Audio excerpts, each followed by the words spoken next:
Welcome back to Coffee with CoPeace. This is, I believe, our 10th coffee that we've hosted, I think. Started this, as many of you know, during the pandemic as something to look forward to every Friday.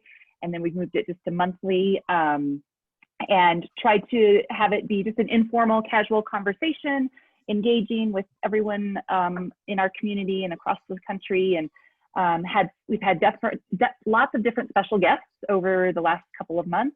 We're excited for our guest speaker. I'll introduce him in a moment. Trying to touch different industries that have a positive impact on the world and also thriving or surviving through this pandemic and kind of their stories of how that's felt. So I think I'll pass it over to you, Craig. Give us maybe just a brief update on CoPeace and our crowdfunding raise and where we're at and where we're going. Thanks, Meg. Yeah, echo your welcome. I'm really excited to have Cullen here, a special person doing real things to make change in our world. I think it's very appropriate on the anniversary of I Have a Dream speech, 1963, the year before I was born. So that was the 28th of August in 1963. At CoPeace, we talk about actions, speaking a lot louder than words, and I think that's something that's consistent with the done good approach to things. Our crowdfunding is making good progress. We think today will be the day that we reach our 100th crowdfunding investor.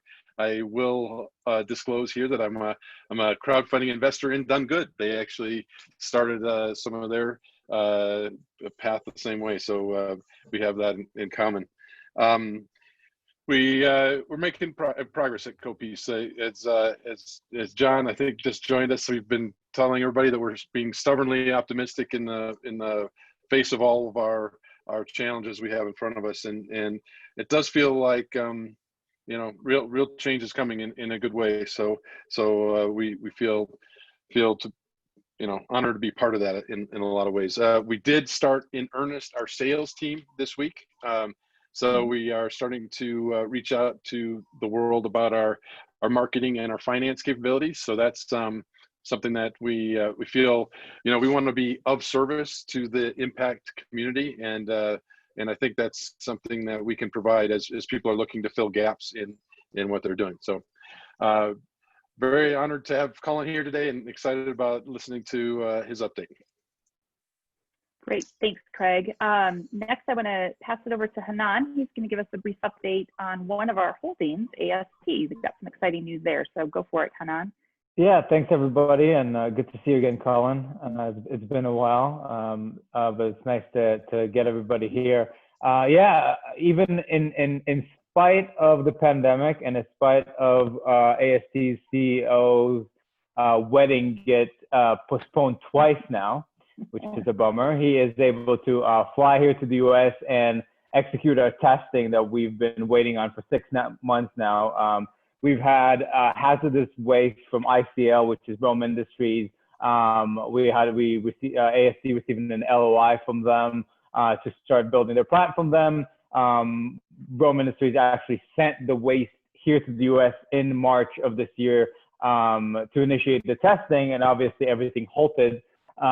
So we're happy to announce that AST will be executing testing next week. I'll also be there to supervise with obviously my biochemical technical knowledge, but I'll be there to make sure everything goes well. But also Don will be flying from Israel to supervise the experiment, and hopefully when the experiment goes well and everything is executed there, we can move forward with building the plant. But this is kind of the last check mark that we need in order to move forward. So it's exciting that this is happening in spite of everything that's going on around us.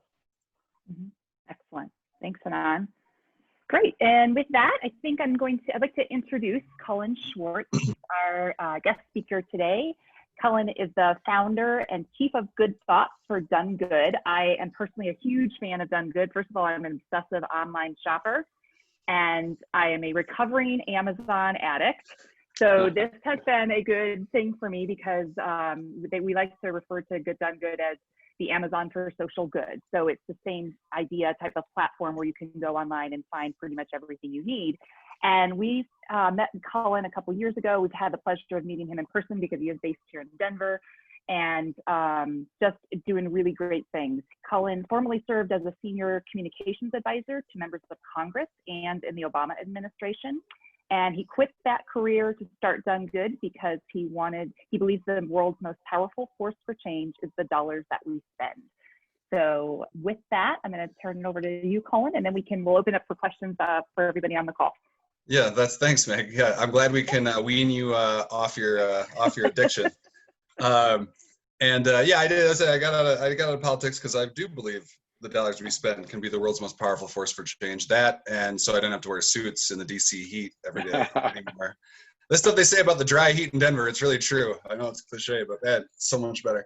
But no, that is right. I mean, and I'll start there. We do believe that the world's most powerful force for change is the dollars we all spend. Who we choose to give our money to is the biggest, if not, I mean, it's certainly one of the biggest ways that we all impact the world.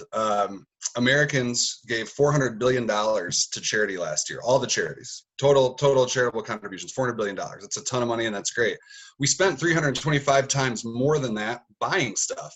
So imagine if just a fraction of that spending can help address global poverty, can help address climate change, then that impact is huge. And we believe that this shift that all of us at CoPeace and so many others are a part of, whether it's impact investing, so some people, starting social enterprises, or what we call conscious consumerism, using our purchasing power to support businesses that are making the world better.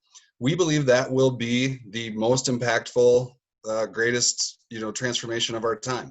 The paradigm shift from the old 20th century Milton Friedman philosophy that businesses their sole purpose is to extract maximum profit at all costs. That's caused a lot of problems in the world. Supply chains that are destroying the planet, that are keeping people locked in poverty. The Rana Plaza tragedy, a few years back, where 1,100 women died as their factory collapsed. Also, that we can get cheap shirts, right? But there is the paradigm is shifting, and there is an explosion among social enterprises, businesses that are paying good wages, that are helping to fight global poverty, that are using really innovative, eco-friendly practices. And of course, in a supply and demand economy, we as consumers have total power. Whatever we demand, the market supplies, and consumer demand for more ethically and sustainably made goods, fair trade, organic, and otherwise, is exploding right now. And so the number of social enterprises that exist in the world are exploding along with it, and impact investing is also exploding. And that paradigm shift, we think, will be the most important ideological shift of this century. So we wanted to work on that, And I think consumer spending 70% of our economy here in the U.S. That is going to be the number one force that drives that change. And so how do you accelerate that? How do you get more people involved more of the time? Well, make it easier, right? And so that's what we try to do. I mean, Meg mentioned Forbes called us the Amazon for good. So we have a shopping platform where you can buy, products for, a number of different kinds of products, but from companies that we vet to make sure that they are paying good wages and using eco-friendly practices, and often have other kinds of missions as well. So that, jewelry that is helping women to escape sex trafficking, and then giving them career skills training so that they can graduate to professional careers, and then that opens up more jobs so they can help more women, and then that the sales also funds other nonprofit work so they can help even more women, or like sunglasses made from ocean plastic, and purchases fund additional ocean cleanup. So we're buying the things that we were going to buy anyway, but now instead of supporting systems that are making the world worse, right, our money can do good for the world. Our money can support the things we believe in. We've got to. I used to work in politics. And that's, it's important work. After a decade in that line of work, you kind of feel like you're fighting the other side to an endless tie. And I will say, like, at times, it's important to fight the other side to a tie, at least, And I certainly think everybody should vote this fall. But you also come to, be pretty unsure that that's where our salvation lies in terms of, when it comes to fighting these big challenges like global poverty or climate change. Is it going to be sweeping reform out of DC? I don't know, you know, but this $130 trillion that we're all spending, it's just those of us who care about social and environmental justice, like we've got to access some of that. And I think ultimately that's the greater hope. And because you see it working, you see the evolution happening, you see the change occurring right now, and it only continues to accelerate. So we try to make it easier for people as consumers to participate in that movement, and we do that through our website. We also have a Chrome extension that you can install on your laptop, and then anytime if you do happen to be like Meg, you know, sneaking over to Amazon once in a while, you'll also see the social enterprises that have what you're looking for along the side of your screen. So you can see what's on Amazon, but you can scroll over and check our brands out too. We appreciate it. Or if you search for products on Google, or if you go to other big name retailer sites, you'll see the mission-driven alternatives that might have what you're looking for too. We also have a mobile app. So it's about building those tools that can just help make it easier for people to find companies that they know are in line with their beliefs and can make a difference with their purchasing power. Thanks, Cullen. Maybe speak a little bit to, I've always been very impressed with your vetting process. You alluded to it earlier, but it's fair to say you have a very strict and stringent criteria for your companies that you accept onto your platform. Yeah, that was really interesting as we started. You know, so you start with this theory of change, right? And then you have to keep figuring out, well, how are we going to do it, you know? And when we first started, we thought, well, it's a tech company. We're gonna make an algorithm and there'll be all these points and we'll roll it up into one done good score and all this. And then we quickly found, we believe that, I mean, look, what are you trying to do? You're trying to define good. It turns out that's a pretty subjective endeavor. You know what I mean? You guys know it, CoPeace, even B Lab, you know, which does certified B Corps, which if folks don't know what that is, we can talk more about that too. But, you know, they are, you know, a nonprofit that's rating companies. We're a certified B Corp ourselves as well. And a lot of the companies we work with are. So, you know, they have a point system, but still it's, well, who decided those were the questions to ask? You know, who decided how many points they're worth, who decided where the cutoff was? It's all subjective, right? And so we thought, at first we thought we're not going to make any subjective decisions. We're not going to make any choices. We're just going to look at all these certifications because they are out there, like B Corp, like, the Forest Stewardship Council, like the Rainforest Alliance, like, you know, Leaping Bunny for animal cruelty. There's all these labels and all these independent certifiers and things, right? So we'll just look at their data and roll it up. And so we do start there, you know, and that's how we identified a lot of our early companies. And even when a company applies now to be Done Good, you know, if they have those certifications, well, that can certainly help expedite things because another independent organization has looked at them. But so then we will look at those. What certifications do you have? That's a good starting point. But then it's we're looking for businesses that are doing good for people and the planet. And in that way, I think we are more stringent than some like B Corp because it's an overall score. So you could be blowing it out on workers or environment or community or governance. And if you really do well in one, you could kind of be, you know, we not as good in the other. So we're looking for companies that are doing good on both those. Good for people, which means paying living wages. It means you know, safe workplaces. It means no child and trafficked labor, and then good for the planet, of course, using, you know, eco-friendly practices. Of course, see, that's the thing we learned, right? Like when you try to get into point scores and things, we have one company that's like, you know, a larger company, a larger facility, and they're doing amazing things with, you know, running their production facility on renewable energy and recycling 80% of the water in their facility. So, you know, and using less water, and doing all these really innovative, cool, eco-friendly things that, you know, they figured out how to make their things zero waste by recycling fibers once. And then when they recycle the second time, turn it into paper, right? So there's no waste. It's amazing. And on the other hand, we had talked with a company that was like a few people making dog collars out of upcycled old cowboy boots that were going to go into the waste stream anyway, and in just a facility that the only carbon footprint was, you know, like a light, right? So like they're just hand making it out of and taking stuff out of the waste stream. Which one is more sustainable? Which one gets a higher score on environment? Like, I don't know, man. So what we do is we talk to companies, we figure out what their story is, what they're doing. There are some objective things, like I said, living wage, that's a number. And we use like the MIT, if it's in the US, we can use the MIT living wage calculator. Smart people at MIT have figured out county by county, how much do you need to live, to afford your basic necessities in life, and they set that wage, and so a company has to be paying that. If it's around the world, we look at other organizations that have helped determine living wage standards in other regions in the world. So some of that's objective, some of it is subjective, and we're looking for companies like on environmental sustainability. Are they substantially more sustainable than the big name counterparts in their industry? And then we ask them how they can demonstrate that. We ask them to provide follow-up documentation and things. And then though, instead of trying to roll this all up into a point score, we tell our users the story and let our users decide, where they want to shop. And we say, yeah, this company is doing all the cool, like recycling the water and zero waste and this and that.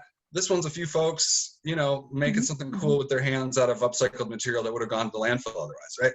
You tell the story. And I think both, because it's more, because a point score would just be so subjective and kind of random anyway. But also I think we've found that that's what people want. People want stories, not data, a bunch of points, a bunch of numbers, in all these different categories. What does it really, mean? Like, tell me a story. Tell me the story of what this company's doing. And then we tell, that's ultimately, it's like, are our users going to think that this is, an incredible company on worker and environmental issues, and that's ultimately right. Otherwise, that's the point, right? Like, are we providing people with good information on amazing companies? Yeah. Great. Thank you. Craig, you have a question? Yeah, no, so Cullen, I thought that was extremely interesting because we had the exact same experience. We thought everyone does. Right, we're gonna put this out. We're gonna have Jacob put this algorithm together and spit out a score. Yep. And in impact investing, it's just not that neat. So the way you're answering it is the way to answer it. I think tell the story, be transparent, and just tell everybody what the information is. Even if you make a score, it's subjective. You can make a score, but it's still just. You subjectively determined all these things. So then it's you have a very objective equation. Sure, but it was still, even with with B-Lab, they have their criteria, they have their questions, they have their point scores. But after I fill out the assessment and tell the company, and then I'm on the phone with someone, obviously some of the answers are, are subjective. And it's me talking to a person saying why I think I should get the points. And they're like, well, it's kind of a gray area. Yeah, it's all kind of a gray area. We're defining good. It's a gray area. Yeah. Sure. My first question is, what are you seeing as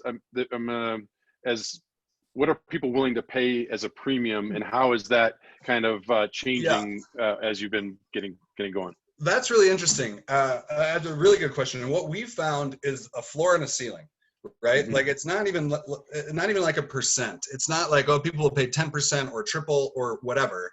It just, and this is going to be subjective and different for each person, but it's, say it's a hooded sweatshirt, right? Like when people who are familiar with Done Good and they're trying to shop more ethically, they know when they see a $10 hooded sweatshirt, like something really bad, you know what I mean? Like that can't have been, how much could the person possibly have been getting paid who made the sweatshirt, right? Right. And what environmental, right? Like they know, so there's a floor, like they don't want a $10 sweatshirt. $10 sweatshirt makes them, feel bad, right? They already know that something bad is going on. And then at the same time, but they know that they can get, even just your standard sweatshirt, whatever, like you can get one for 20 something at the mall. People don't go to malls anymore, but at your typical big box, H&M, whatever, you can get a hooded sweatshirt for $20 even your average thing, not your cut rate on sale thing. So, but they'll pay triple that, or, the different person, it doesn't matter what the thing is as long as it's below the ceiling. Now, because the person won't pay $100 for any hooded sweatshirt because no hooded sweatshirt is worth. They'd rather do anything else with that $100. You know what I mean? Like I said, so it's going to be different for everybody, but it's the floor and the ceiling. Now, if it's under the ceiling, they know they can get it for 25. They might pay 75. They say, okay, this is good. This is, first of all, this stuff is usually higher quality and it's going to last you longer. We try to make that point too. Like this stuff, ethically made stuff that's handmade by artisans especially, but it just tends to be higher quality and lasts longer than stuff that's cranked out, mass produced in your typical giant fast fashion factory, you know what I mean? And it's called fast fashion. That term became for a reason, right? Like they're making 4 times as many articles of clothing than they did in the 90s. We're not wearing 4 times as many outfits per day. They're just selling us more stuff and more junk. They learned planned obsolescence like the appliance makers did, a couple decades before, right? So and they changed the fashion. There used to be, 2 seasons, then 4, and now they're like every 2 weeks is a season. There's 26 seasons in the fast fashion mindset, So it's just like, oh, that's out of style already. Throw it away, or it's just so flimsy that it wears down. So, folks will pay more. One, because it's usually better quality, and it's it's got some more meaning behind it too. But also, because they know their money is supporting things that they believe in, higher wages and a better environment and things like that. Yeah. So it's less a function of like a percentage more or multiples more. It's just it's getting between the floor and the ceiling, and people will pay 3 times more, pay triple, they'll just never pay whatever that ceiling is. It's not worth it. Yeah. Oh, interesting. Yeah. I have a question. And then I'm going to open it up because Craig and I are being stage dogs.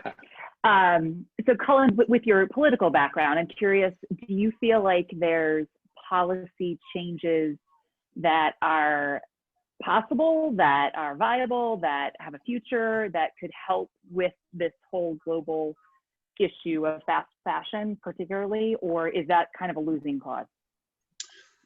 That's interesting.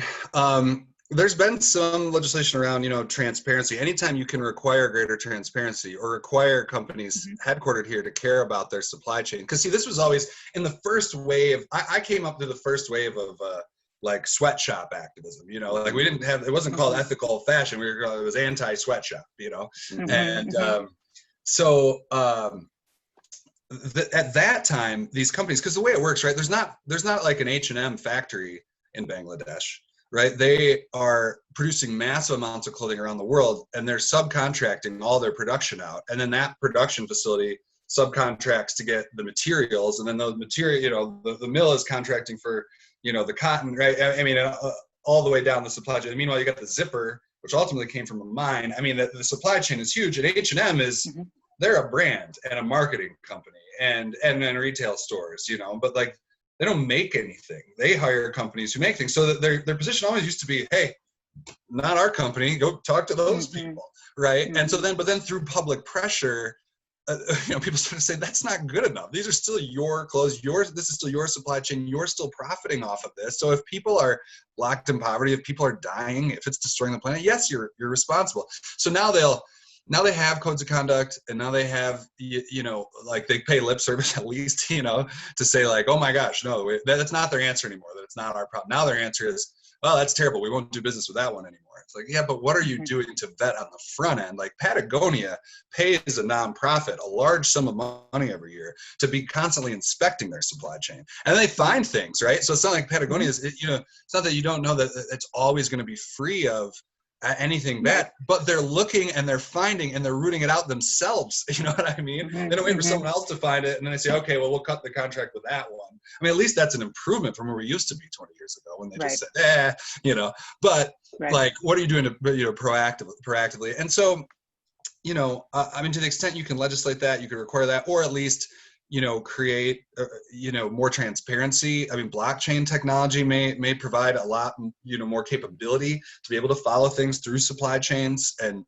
at least provide more transparency in that respect. So that might be something. I mean, another problem though, this is the problem, right? It gets back to globalization and how easy it is to move production overseas because, right? So it's like, well, what should we do? Well, we should raise the minimum wage.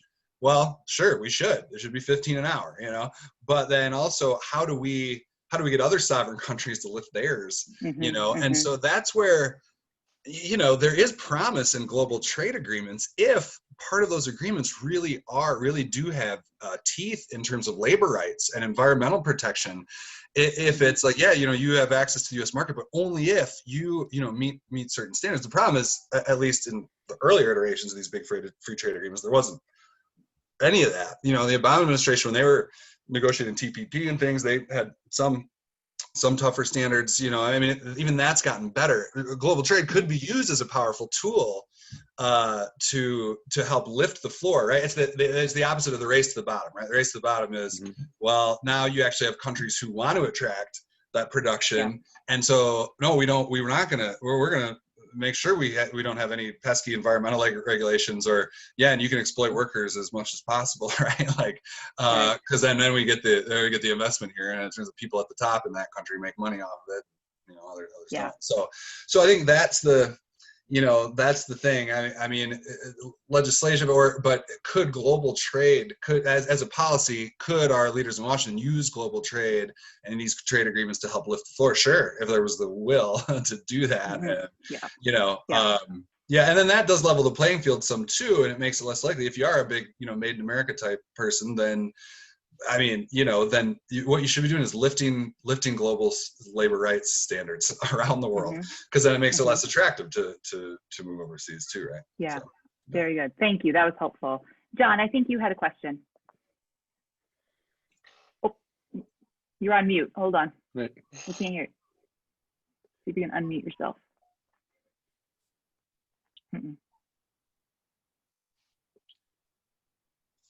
And it's now it says you're muted. Weird. Now it says you're muted. Do you have participants muted by chance, Meg? Or no? He looks unmuted on my end. Yeah. What about can we use the chat? Yeah, you can use the chat. Thanks for putting our website in the chat too. That's nice. I just saw that you did that. Yeah. Okay. Yeah.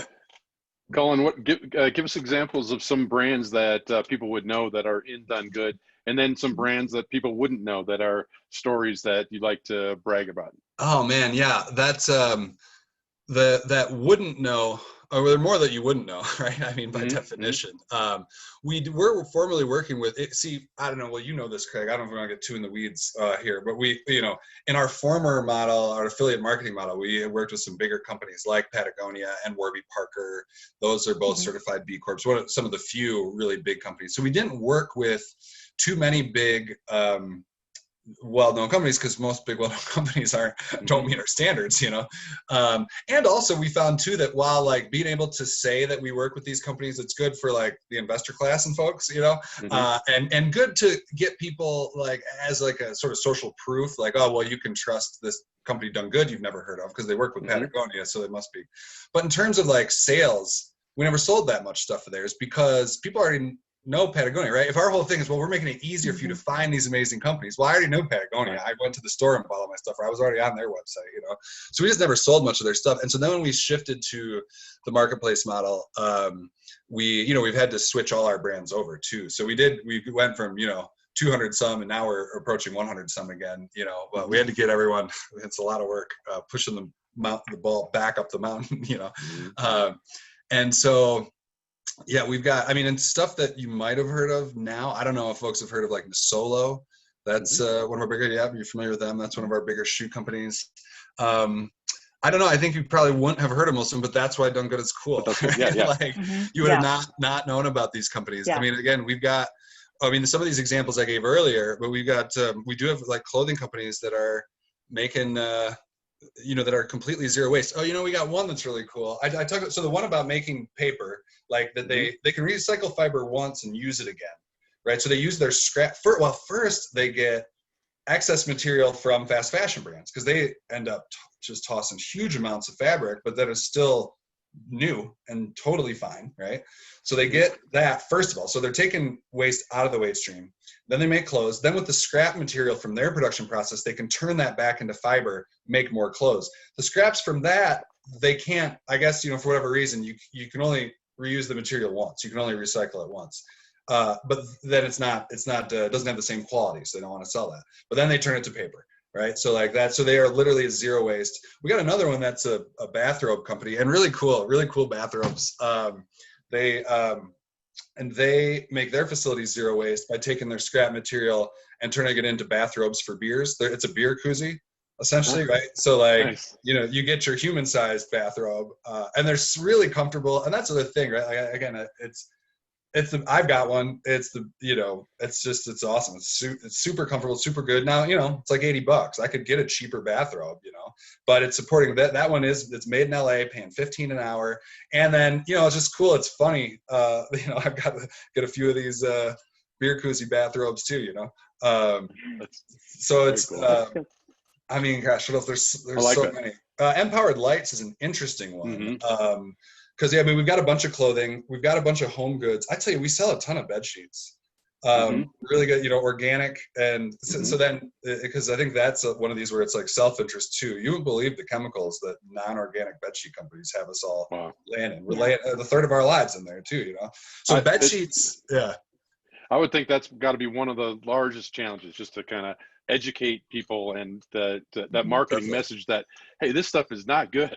You can do much for better. you too. It's not good for you too. Like that's what we always talk about. It's like, how do we make this stuff cool and in your own self-interest? Like, it's not like eating your vegetables. You know what I mean? Like, hey, you should really buy this stuff, because if not, you're really, hurting the world. So like, but hey, this stuff is good too. These companies are cool. They got cool stuff. It's higher quality. Yeah. If it's something like sheets and you're laying in toxins, it's not good for you too.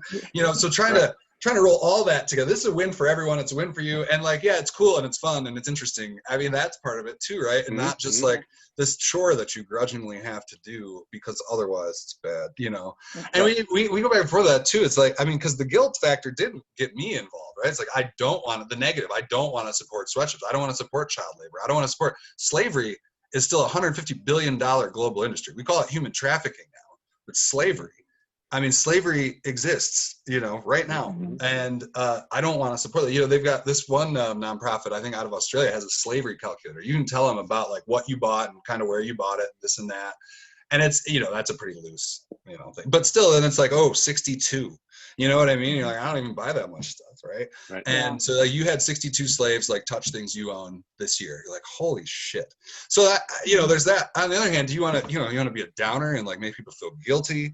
Or do you want to be like, hey, you're supporting something awesome? Like, you know what I mean? Right. And I don't know. I still don't know the answer to that. I mean, I think it's both. I think different people react differently to different messages and stuff too. But I think I was talking, I got on a couple tangents. What was the initial question? That's okay. So, John's question came through too. He said, John, do you have a mic yet? Let's see. Is it working? No. Okay. All right. Love your story. Very interested in measurement standards. My question is whether there's a community aspect to your site and business. Well, so, more community. We always are talking about this. But we take suggestions from our users, and we always ask users to tell us if they, have any concerns about any businesses we're working with. And that actually has been a lot rarer than I think. I think also because we have such stringent standards, and we only put companies on if we're like damn sure that they're pretty good. But, we had some companies in the affiliate model that, where it's like, boy, they're really good on a bunch of stuff, but we had a couple concerns that they're using palm oil, and so we ended up, following up on those users' requests. We ended up taking those companies off, ended up leaving one because they were able to justify that they had, very sustainable palm oil process, which like almost doesn't exist, but they showed us what they were doing, and we agreed. So it was like, 3 palm oil companies out of like 200 some, we kicked 2 off and kept one on. But so I guess if that's what you mean, I mean, we do have, we do want feedback from our users, and we get a lot of suggestions from our users too, for brands that we ought to bring on, and brands, we get a lot of brands applying themselves, The interesting thing, when we first started out in 2015, the first model we tested, and the CoPeace folks know this, was a Yelp style app. It was for brick and mortar business. Same theory of change, but it was for brick and mortar businesses in your community, And so we started by, looking at the businesses that were certified by, B Corp, or like the city had, various, things that we could, or other certifications that we could aggregate. But we thought, well, we'll get a lot of information, crowdsourcing, right? Just like Yelp or whatever. But to have, that didn't work, you know what I mean? Because people were like, well, I don't know the business's practices. And we were like, well, have conversations with them, ask questions. Imagine if it's like armies of people across the country going into businesses and asking about their social and environmental impact. Like, imagine the change. People aren't going to do that. You know what I mean? Like it didn't get wide adoption. Let's put it that way. Like, it's a tall order to get people to, I mean, they don't know. That's why they're undone good. If it's easy to get this information, they could, I mean, they can suggest businesses they think, but, we would have them rate, all these standards. Well, are they paying a living wage? I don't know what they're paying, like, they seem really cool. They seem to be, there's a compost bin, I can tell that just by looking at it, but, so that level of detail, like we were like, that's never going to crowdsource. And ultimately, I mean, we could talk about that if you want. That's a whole other story, why we pivoted from that. There was a number of reasons why we thought that model wasn't going to work, but this was one, scaling city to city across the country and getting this information, that's why we're at online shopping now, because we realize, no, we're going to have to talk to all these businesses. But if it's online shopping, you can, you can work with several hundred companies instead of like, hundreds in every city. I mean, you need tens of thousands of companies just in the U.S. to have national coverage just in major cities, right?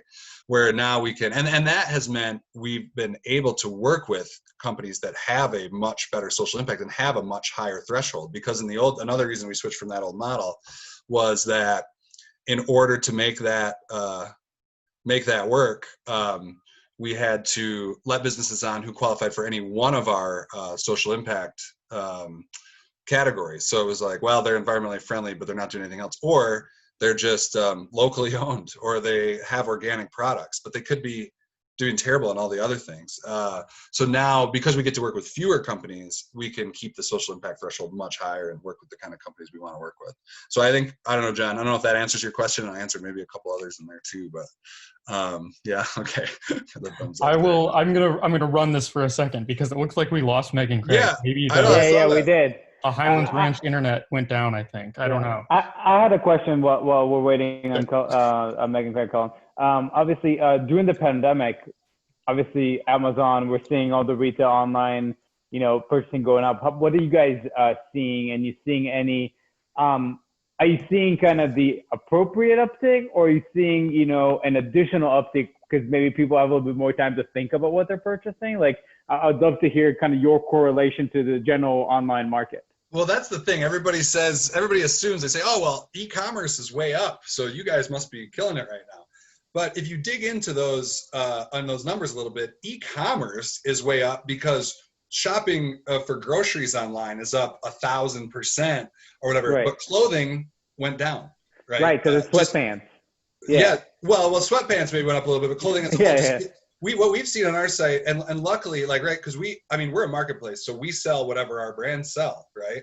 Like, we don't make products. We create the marketplace, and then we bring the brands on board so that they're all together in one place, and then the user can shop all these companies in one spot.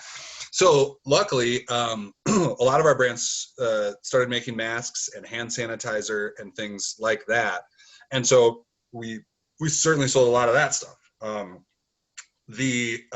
But $150 sweaters, like, and other things like mattresses, I think there was still, first of all, we saw a huge drop in traffic in March. I think there was just a sort of like, nobody knows what's going on, both with the pandemic, also their job. And you know what I mean? Like, people weren't Google searching for ethical clothing. They were Google searching, what the hell is going on?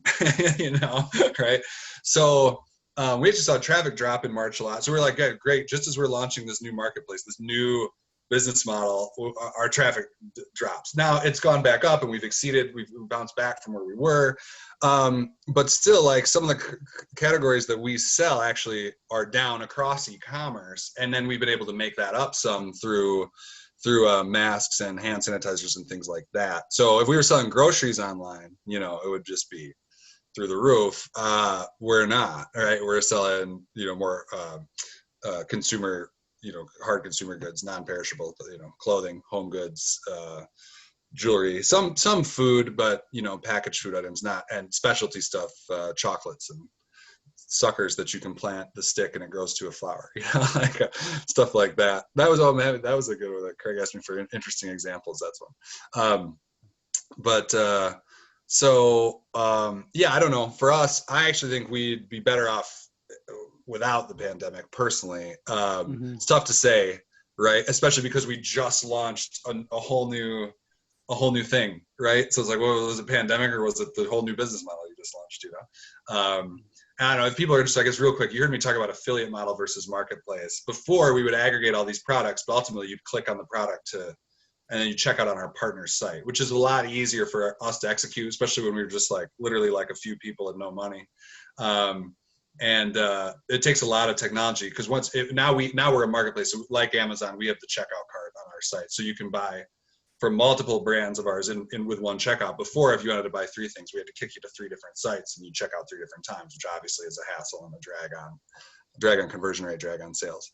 So this is better, but it takes a lot more technology to do it, because we now have to automatically sync what our partners have in stock, because we can't be selling stuff if they go to stock on their site. We have to automatically know that, and then the order has to be automatically communicated, because we're not just kicking you to their site to check out anymore. Now the checkout's on our site, the order gets automatically communicated to them in their existing fulfillment process, and then we automatically send them payment minus our commission for the product sold. So it's so we did that at the end of March.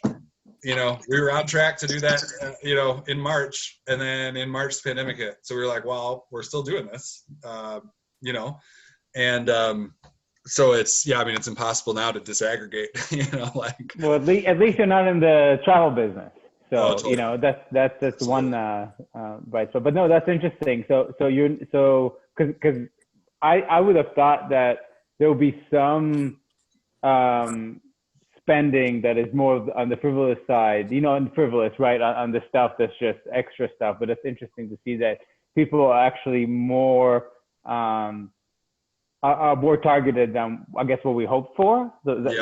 I know it's bad news in general but it's good news that people are being prudent with their money, and it's interesting. And I think it's just I think there's still uncertainty. I think that the stimulus helped, but now of course, like, are we going to fall off a cliff? Is Congress going to act? Speaking of my old buddies, I'm a little worried about what's if and then I guess the Trump administration did some of the unemployment, extended this to a degree, but it's not, he said 400, but it's not really. It's 300 plus the states are supposed to kick in 100, but some won't, and I don't know how it's all going to work. And so I don't know. I think that the reason that they do that stimulus helps put a floor on the economy so it doesn't drop off. Now, if they don't do it again, what's going to happen. So I do think we've seen a big drop in sort of more discretionary things, but then an uptick, like I said, luckily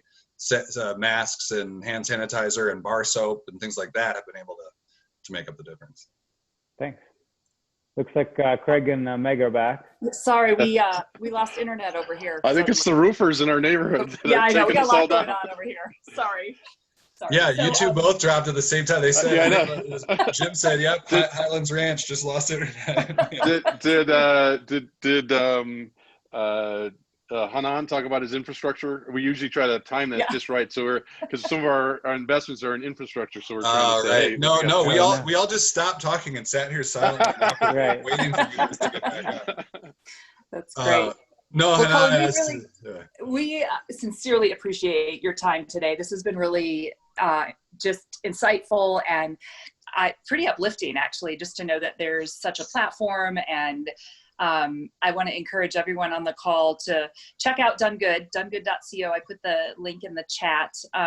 This is a way that you can vote with your wallet every day. I'm a big fan of that. And don't forget to apply for your mail-in ballot if you haven't already done that yet. If you're outside of Colorado or Washington, because we all have mail-in automatically, but please remember to do that. That's the thing. All this talk about mail-in, I'm like, somehow everybody votes by mail-in here, and it's fine. Yeah. So, I know, thank goodness. But I encourage everybody to get involved and then mail it back like a month ahead of time.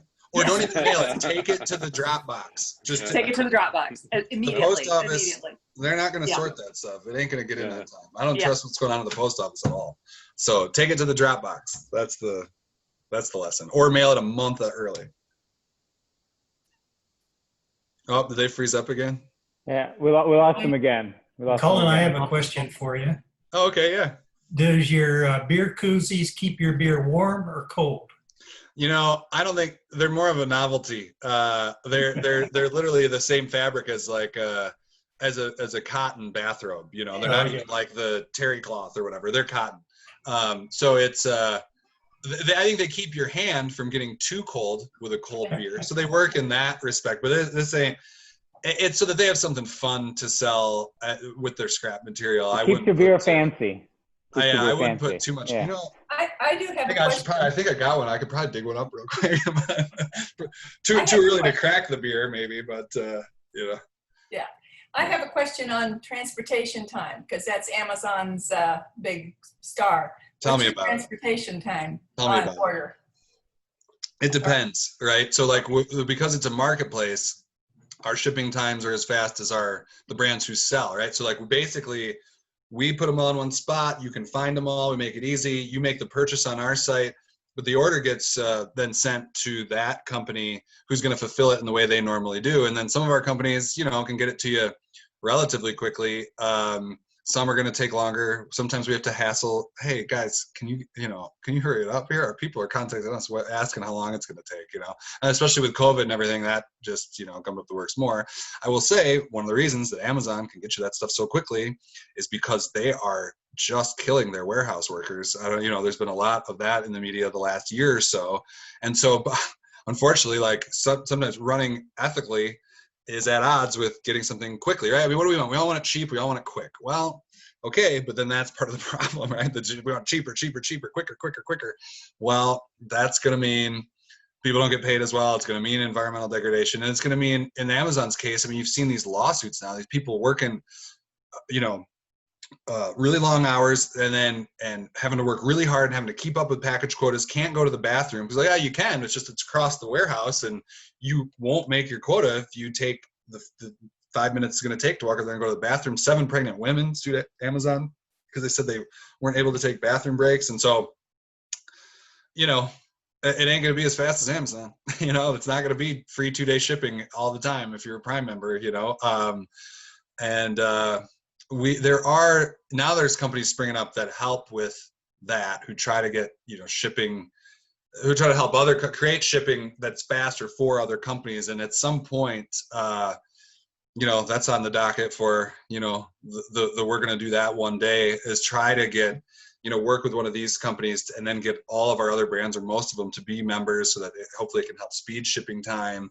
But then we got to get our brands to agree to that, like I said, approaching like 100 now on the marketplace. So, it's, yeah, I don't know. You got to be patient, but in order to, it's this thing, especially Amazon now, they're delivering stuff same day in New York City, they can be able to compete with that.